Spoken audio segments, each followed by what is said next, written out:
All right, for this next section in GPLP, we want to talk about our organizational design. When you talk about the team building process, there's a lot of different aspects that go into building that team for your business. The hiring process, finding the right kind of people, making sure you're hiring for the right roles inside of your team. Lots of different variables go into that. I want to talk more specifically about the actual design of the organization. What that looks like and what that process is. So there's 5 keys I want to take you through talking about organizational design. The first is talking about purpose. So, tribe and purpose, everything goes back to your purpose, your business's purpose, right? As we pursue our purpose through our business, and we look to go help more clients, whatever that is for you, helping those clients. What happens as we help more and more clients? We make a bigger and bigger impact. Well, we grow the business. We grow that bottom line. As the business grows, so does the revenue, so does the team. And when you get that next level on the revenue, you're able to hire a couple more people. You start growing the team. You start hiring more experts to help you get better as a business. To help some weak areas inside the team and make those into your strengths. You also, look to solve for a lot of pain points. Things that you don't actually like to do, things that your team members don't enjoy doing. That you want to expand the team to somebody else who does enjoy doing those things. That comes down to a really key point of hiring away those pain points so that people can then do better at their job, the area that they want to focus in, the area that their genius is in, so they could be more effective for you and for the team and the organization. But all of that kind of comes naturally with that business growth, with that pursuit of your purpose. So as your business grows, there's this kind of natural evolution that happens. I think a lot of the times, to zoom back out a little bit, a lot of times people, when they look at, organization, the hierarchy, the management chart, all those different things, they start to think of it as this nice cut and dry system. This system that, we can draw it all up in a whiteboard, print it out, send it to everyone, put it on the wall in every single room inside of the office, and then things will just work. They'll report to the right people, and all those chains of communication outlined there are going to be perfect, and nobody's going to circumvent the hierarchy and all these kind of things. And because you do that, people are going to be more effective. Well, that's a great idea in a vacuum. Nothing happens in a vacuum, though. We don't exist in a vacuum. When you get into any sort of leadership problems, communication problems that go on inside of the business as you are growing that business, it comes down to really just humans. They're human problems at the end of the day. Most of these things, you could draw them up. You could draw a perfect system, and that might work, but it depends on the people that are going to be involved inside of that system. And so this is where that concept of natural evolution is going to really be helpful as a leader, as you deal with your organization, help to orchestrate the design as best as you can.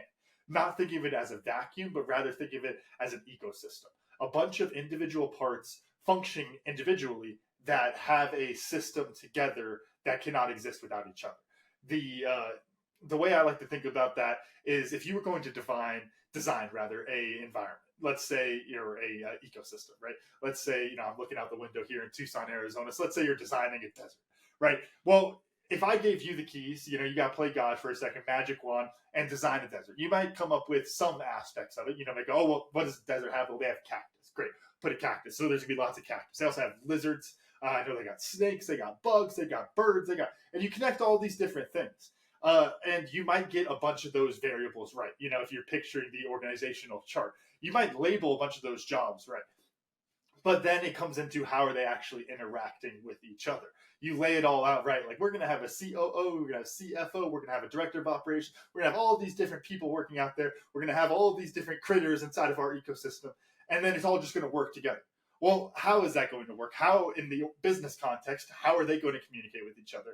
Who is going to help them when they don't know what to do? Who's going to sign off on expenditures? All these different aspects that wind up working together, from the sales, marketing, operations, every different aspect of your business all ties together into that ecosystem of your business. If you look at the design itself, and you're trying to script things, you might get a lot of it right, but the reality is you're also going to put a lot of people into boxes where they don't operate very well. If you, this reminds me a lot, and I'm a little bit of an econ nerd, but the economist Frank Knight talks about this, and the idea that the total knowledge of a market, if you look at America as a country, the total knowledge of every single person involved in their interactions in their lives is a greater sum than any one person could ever achieve. You cannot design every little aspect of the ecosystem, because how many to take the ecosystem example, how many bugs the lizards are eating is not something that you can just draw out. Each lizard is going to eat however many bugs that lizard wants. And then that's going to create all sorts of ripple effects throughout the ecosystem. You can't really account for all of those little variables. You have to let the nature speak for itself in a lot of ways. Now, the other end of the spectrum there is going completely hands off, full on, just let the nature do it, just completely free will, let everything go. And, it could be a tempting place to be as a leader. And it's tempting because it's really an easier place to be as a leader because you don't have to take any responsibility. You don't have to actually lead.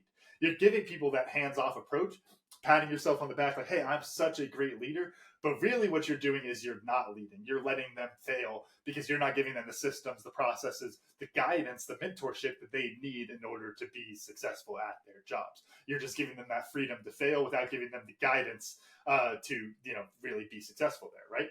So that's a really important piece. You can't go completely hands-on, take total control, design every factor of your organization, but you also can't go completely hands-off and let it grow on its own and just see what happens there. You have to really pick and choose your battles when it comes down to this, and that's getting those next aspects, going to the third, fourth, and fifth aspects here of organizational design.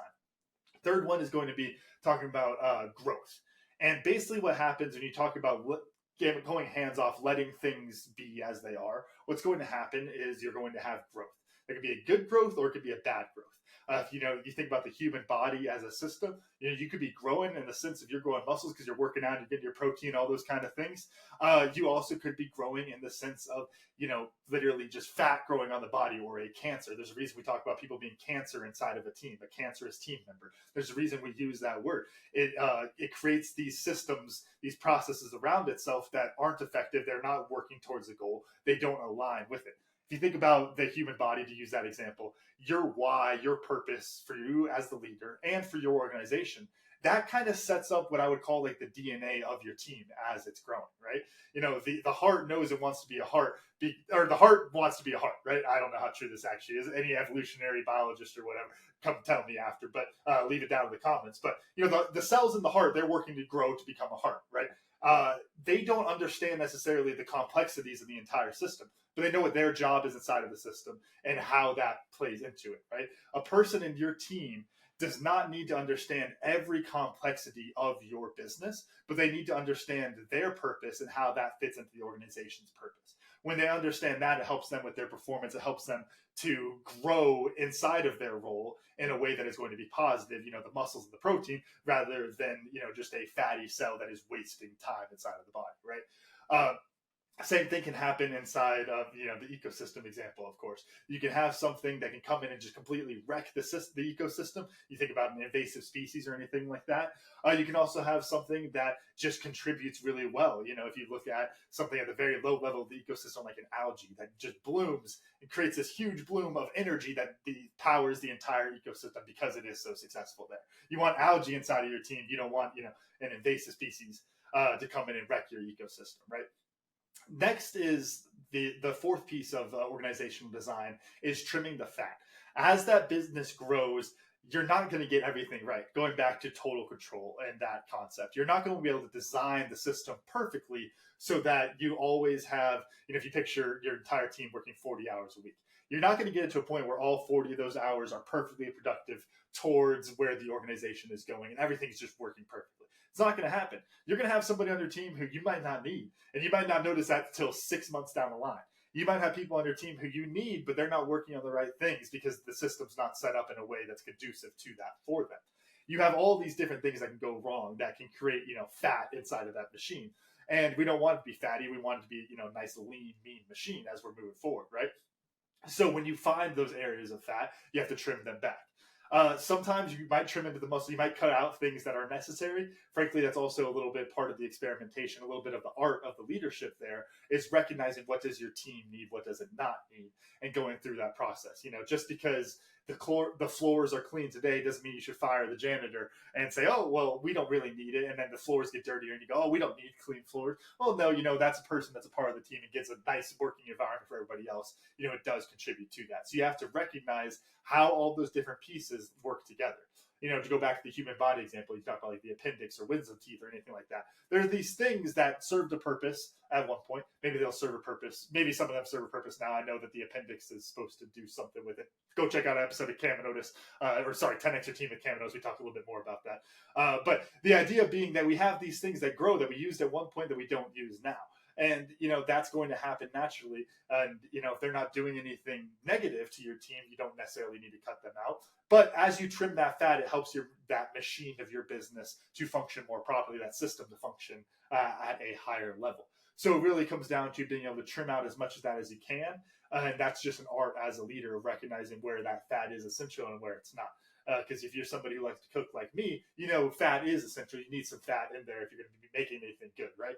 And sorry for all of the mixed analogies. I love me some analogies, and I love to mix them up between ecosystem, human body, machines, and cooking now, apparently. So they all work in their own areas. Don't necessarily try to jab them all together, right? But last piece here about organizational design is recognizing the natural connections. As that ecosystem of your business develops, recognize where things are. You're going to have a sales team and a marketing team, and those teams are going to grow, and they're going to need to function in their own silos so they can be effective inside of each one of those departments, right? Well, then you could recognize, those two ecosystems can't completely stay out on their own. We need some collaboration between them, right? There's collaboration needs to go between all of these different silos of the business. And the best way to design that is to pay attention as the business is growing. If you can picture the very small business, 5 people working around a dining room table, right? Well, if you see the sales guy and the marketing gal talking a bunch during the day because they're collaborating and helping each other with their work, well, then maybe when you're designing the organization, you need to connect those two areas there. You need to connect your research and your innovation and all those kind of things to your customer feedback that you're getting from your customer services, right? You need to have your operations in touch with your HR so you make sure you're developing people for the right roles inside of the operations. You have to have your CEO touching all these different things so that they know that everything is working towards the organization's purpose. All of those different things are things that happen naturally in small groups, and they're easy to see in the small groups if you take the time as the leader to pay attention to them. But as the group grows, as the team grows, as the business grows, those things get more and more strained, and so you have to be conscious about them. And so you have cross-department meetings and those kind of things, making sure that those communications are still happening as necessary.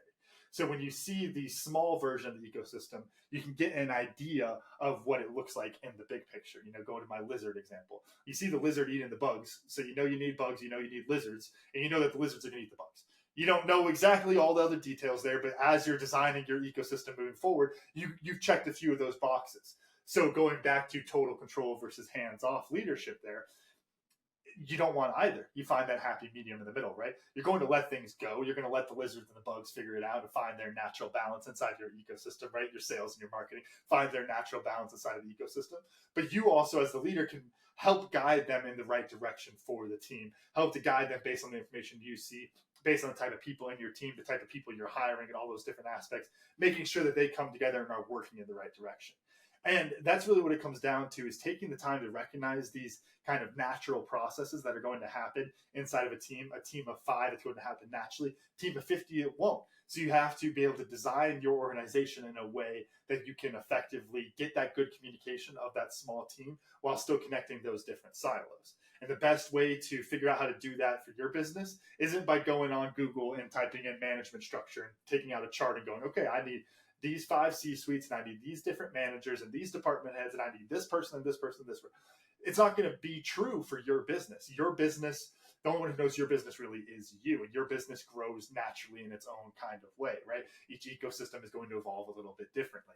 And so as you try to build a better system for your ecosystem, for your business, you have to let things grow, see what's happening naturally, get people on the same page towards the vision, those kind of things. And you also be able to trim the fat when necessary, help to guide things the way you want them to grow without getting too hands-on to the point where you strangle things out and people don't want to work with you because you're micromanaging and all those kind of things. So I hope that helps give you some perspective on organizational design, the natural evolution of your organization, and how that is really the key to help you design it out at the top level. The small team, as it grows, that step between small to big, The secret to managing that big team and what that organization, those systems look like for you as a big team, the secret to that lies in the connection of observing it as it grows as the leader. What are those keys in the individuals? How do they interact? And how do we need to translate that into this larger team as our business keeps growing so that we can remain as effective as we are now as a team of 5, so that we can be just as effective team of 5 as we are a team of 100, 500, whatever it is. When you design the right organization and you focus on the natural growth of your organization, that natural evolution, that ecosystem, when you look at it like that, it helps you to find balance in those areas. And rather than trying to force your team into someone else's blueprint, you get to create your own blueprint as you go. So I hope this helps a lot. If you want to learn more about organizational design, building a team, being a great leader, all of those different aspects, go to 10xyourteam.net. We've got 3 great programs over there, or 3 great options for you, rather. The DIY option, if you just want to do it all yourself, you're a badass, I get it. Then you know what? You can watch more videos just like this on our YouTube channel, as well as lots of great podcasts from the 10X Your Team podcast with me and Otis, and learn from all those great guests, learn about leadership and how to apply it into your business. Do it all yourself. If you don't want to do it all yourself, we also have the Done With You option, which is the leadership development system, our Green Beret leadership program, where we work with you to teach you, we give you all the tools, all the resources you need to become a great leader. And then we help you implement that inside of your team so that you're not just learning these things like reading the book, you're actually applying that book, applying those videos rather, into your life, into your business, so you can be a more effective leader and develop great leaders inside of your team. And if you think, gosh, I don't have time for any of that, but I do have a growing business and I need this kind of help, well, we have the Done For You option of fractional COO services, where we can go in, we build your culture, we build the processes and systems inside of your team that your team needs to thrive at that larger level, that 500-person business. We build you those systems so you can just focus on the thing you love, which is growing your business and making an impact. So go to 10xyourteam.net to learn more about those, and I'll see you next for our next free excerpt from the Green Beret Leadership Program. Thank you.